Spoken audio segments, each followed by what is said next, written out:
أعوذ بالله من الشيطان الرجيم.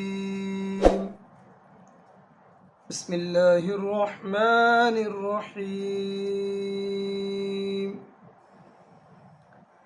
هل أتى على الإنسان حين من الدهر لم يكن شيئا مذكورا إنا خلقنا الإنسان من نطفة أمشاج نبتليه فجعلناه سميعا بصيرا إنا هديناه السبيل إما شاكرا وإما كفورا إنا أعتدنا للكافرين سلاسل وأغلالا وسعيرا إن الأبرار يشربون من كأس كان مزاجها كافورا عينا يشرب بها عباد الله يفجرونها تفجيرا يوفون بالنذر ويخافون يوما كان شره مستطيرا ويطعمون الطعام على حبه مسكينا ويتيما وأسيرا إنما نطعمكم لوجه الله لا نريد منكم جزاء ولا شكورا إنا نخاف من ربنا يوما عبوسا قمطريرا فوقاهم الله شر ذلك اليوم ولقاهم نضرة وسرورا وجزاهم بما صبروا جنة وحريرا متكئين فيها على الأرائك لا يرون فيها شمسا ولا زمهريرا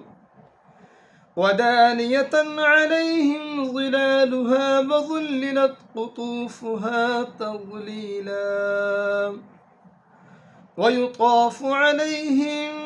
بآنية من فضة وأكواب كانت قوارير من فضة قدروها تقديرا ويسقون فيها كأسا كان مزاجها زنجبيلا عينا فيها تسمى سلسبيلا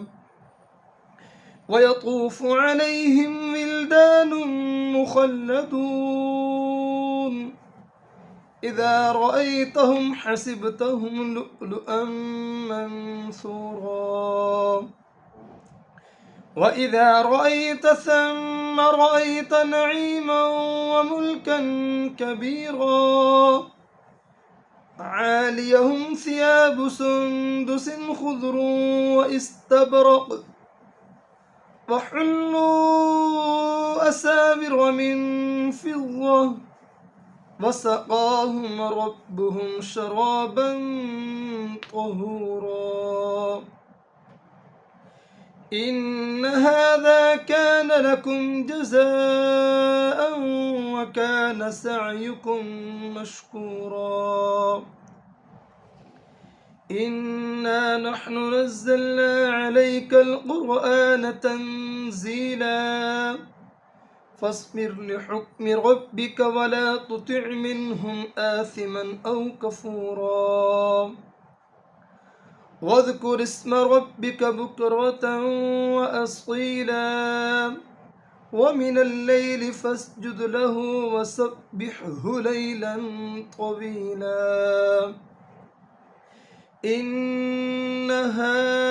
هؤلاء يحبون العاجلة ويذرون وراءهم ويذرون وراءهم يوما ثقيلا نحن خلقناهم وشددنا أسرهم وإذا شئنا بدلنا أمثالهم تبديلا إن هذه تذكرة فمن شاء اتخذ إلى ربه سبيلا وما تشاءون إلا أن يشاء الله إن الله كان عليما حكيما يدخل من يشاء في رحمته والظالمين أعد لهم عذابا أليما